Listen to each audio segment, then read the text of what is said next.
Good evening. I am Armando Cuellar Jr., President of the Weslaco ISD Board of Trustees.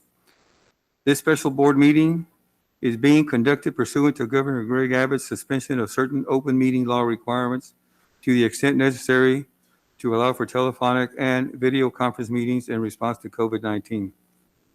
Notice of this meeting has been posted online for at least 72 hours. The board is meeting by the use of Google Meets and telephone transmission, which allows two-way communication for members of the public during public comments. A recording of this meeting is being made and will be available to the public at a later date. The time now is 5:34, and I call this meeting to order. Item 2, establishment of quorum. I will now begin the roll call. Mr. Isidoro Nieto. Present. Mrs. Jackie Sustaita. Present. Coach Jesse Trevino. Present. Dr. Jaime Rodriguez. Present. Mr. Mark de los Santos. Present. And Mr. Andrew Gonzalez. Present. Let the record show that a quorum of board members are in attendance. Item 3, public comments. Yes, we had one sign up, but I've called 3 times. I can't make contact, so I'll make sure I have contact with him later for maybe another board meeting. Topic was not, and just for the record, was a topic related to this board agenda item? No, it wasn't. Okay. So the topic has nothing to do with the, Has The nothing to do with agenda what's item? correct. so we're not going to entertain the public comment then? No. Okay, then. We will now move to item 4. Discussion and possible action for the board to consider approval of a contract with the attorney firm Rank 2 to provide legal services to the district, RFQ number 21-01-21. Dr. Canales. Board of Trustees, last week, we had a special called board meeting. Trustees, did not approve the updated proposed contract submitted by the attorney firm Rank number 1, which was Walsh, Gallegos, Trevino, Russo, and Kyle, PC, and approved to terminate the negotiations with that firm Rank number 1, and authorized us as administration to initiate contract negotiations with the attorney firm Rank number 2. Administration and Mr. Eloy Sepulveda negotiated and agreed on the revised items in the agreement pending formal approval of the Board of Trustees. Board of Trustees, in the event that you do not approve a contract with attorney firm Rank number 2, another special called board meeting will need to be scheduled for the board to, number 1, consider any updates, if any, to the negotiated contract with the attorney firm Rank number 2, or terminate negotiations with attorney firm Rank number 2, and then authorize administration to initiate negotiations with attorney firm Rank number 3. If approved, the attorney firm Rank number 2, law firm of Eloy Sepulveda's contract period will be for 2 years beginning January 25th, 2021 through January 24th, 2023, with the option to renew for 1 additional 2-year period with board approval. Upon the expiration of the term, the agreement will continue on a month-to-month basis. This agreement may be terminated by either party upon 30 days written notice to the other. So you do have the proposed legal service agreement. It's enclosed for you to look at. And Board of Trustees, we're recommending that you consider approval of the contract to provide legal services to the district with the attorney firm Rank number 2, law firm of Eloy Sepulveda. Has everyone had time to evaluate and look at? Okay. Do we have a motion for approval? I'll make a motion to approve. Mr. De Los Santos? And I second that. Mark De Los Santos, motions to approve. And Coach Trevino, second. Okay, we have a motion by Mr. De Los Santos and a second by Coach Jesse Trevino to consider approval of a contract with the attorney firm Rank number 2 to provide legal services to the district, RFQ number 21-01-21. Any discussion? I would like some clarity. How many firms does Weslaco ISD employ? Do we just have one firm? Obviously, we don't have one firm with a big umbrella to handle everything. Do we have special counsel? How many firms does Weslaco ISD employ? Board President, if I may respond, and Mr. Sanchez, you can add, okay?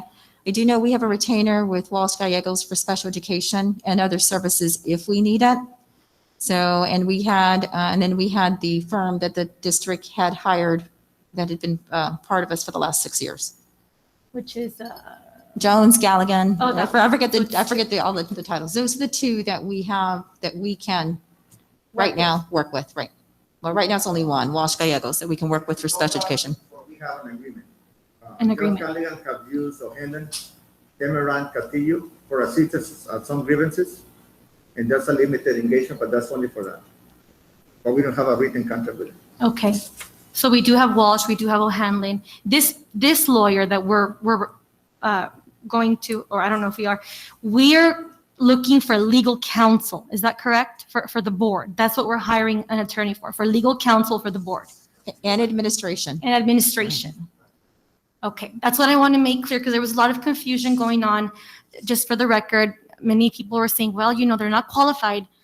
Everybody's qualified in different areas. With this attorney that we're seeking is for legal counsel of the board and administration, somebody to guide us.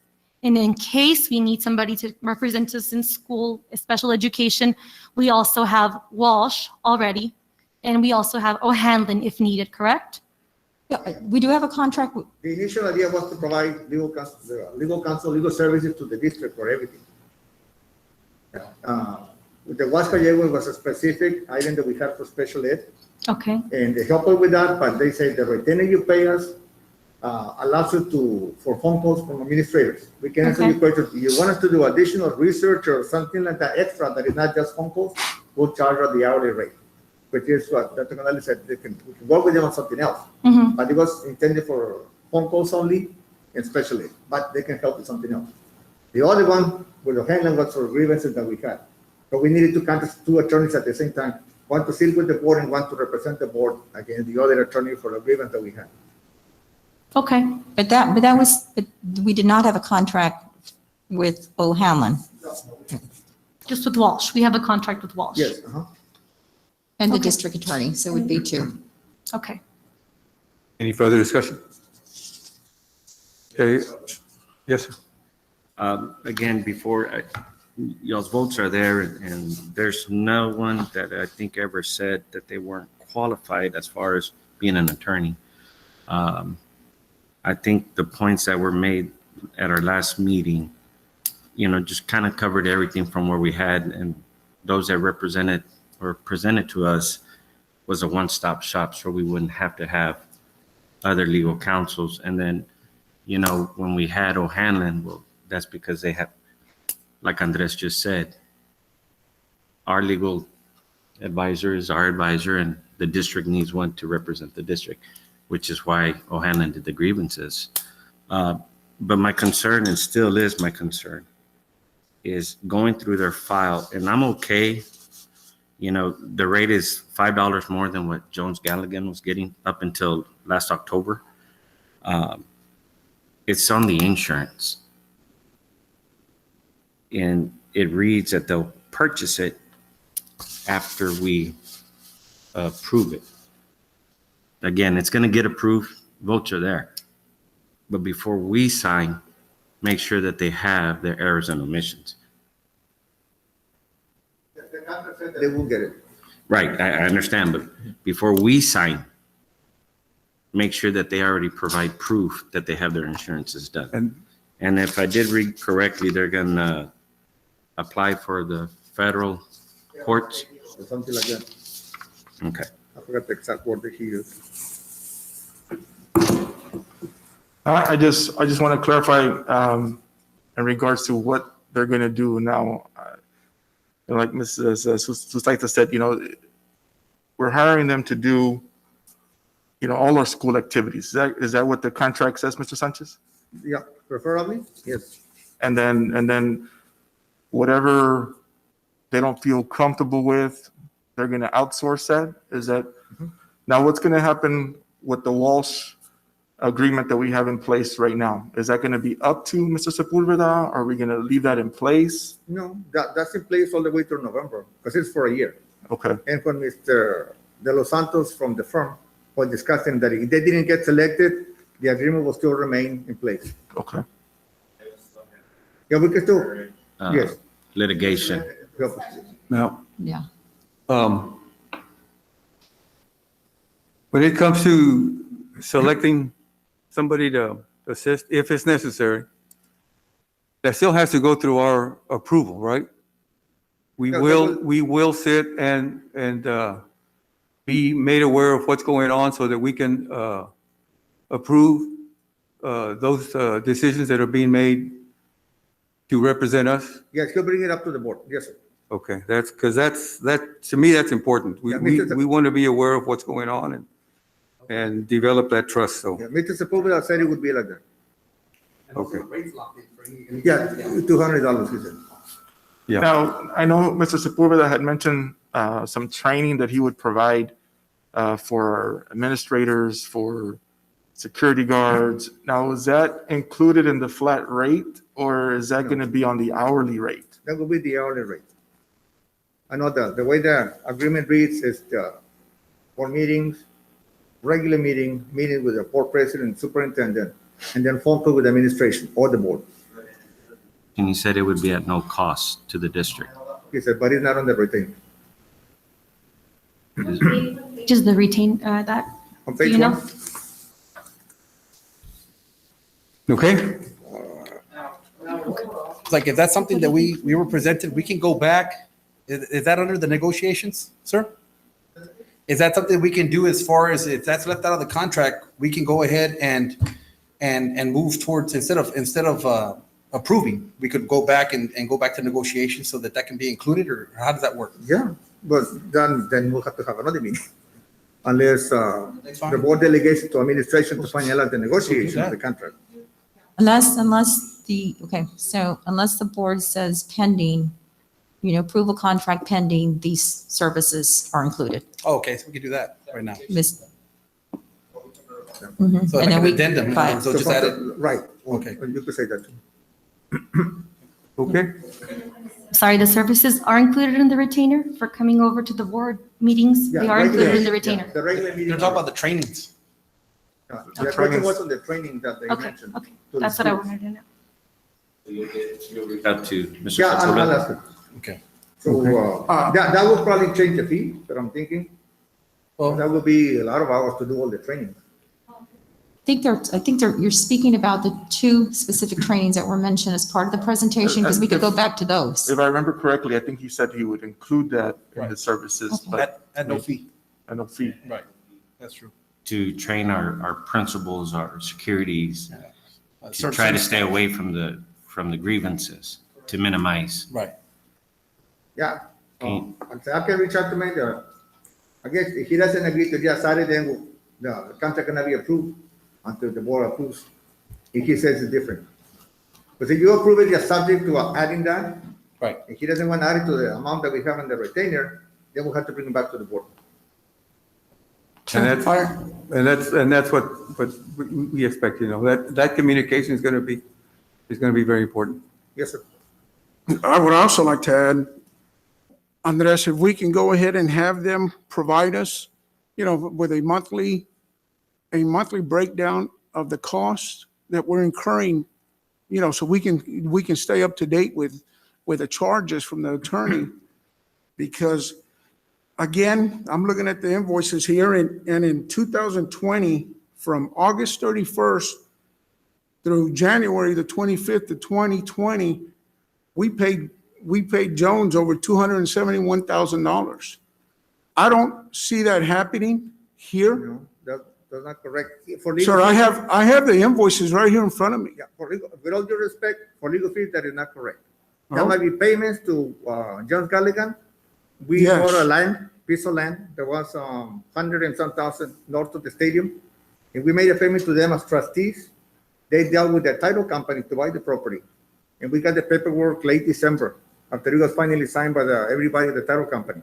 The payment was to them. That doesn't necessarily say legal fees though. The payment- Okay, yes, I saw that Yeah, that's for the $148,000. property, but that's not legal. So fees. the 271 minus 148 is probably safe to say is still the amount that we paid the attorney. No, for 271 will be everything.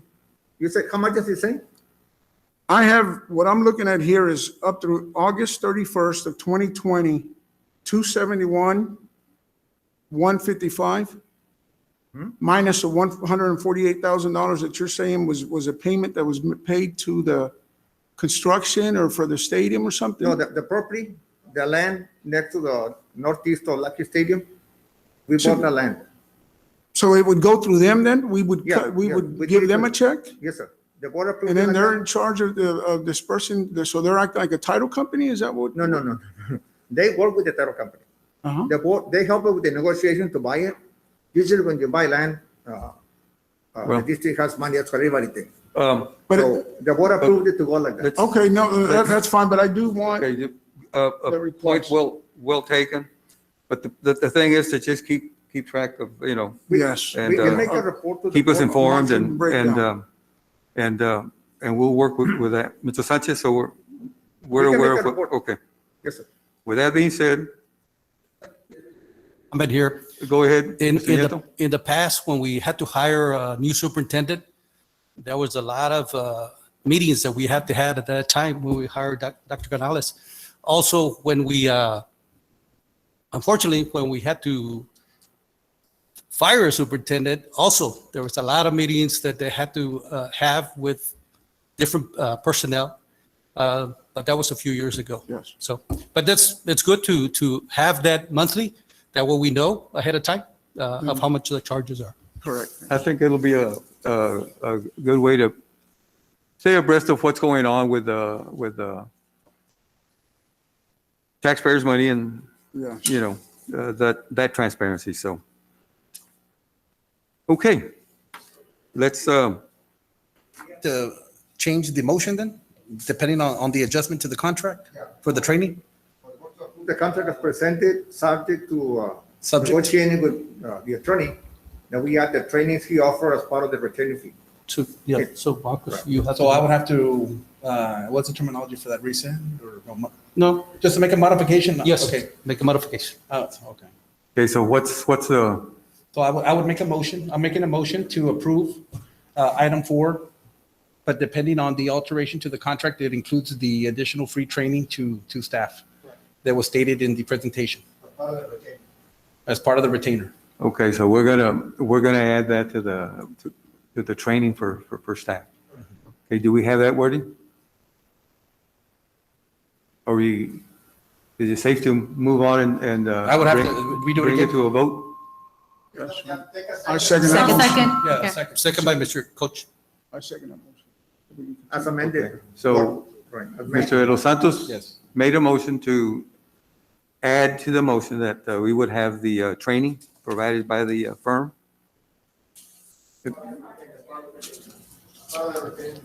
Okay. As part of the, As part of the retainer. the retainer fee, okay? Right. And we have a second by Coach Trevino. Do we need any discussion on that? Okay, let's bring it to a vote and entertain the approval by saying aye. Mr. Nieto, Aye. Mr. Jackie, Aye. Coach Jesse Trevino, Aye. Dr. Jaime Rodriguez, Aye. Mr. Mark de los Santos, Aye. and Mr. Andrew Gonzalez. Aye. Okay, motion carries. Item 5, adjournment. This meeting is adjourned, and the time now is 5:53.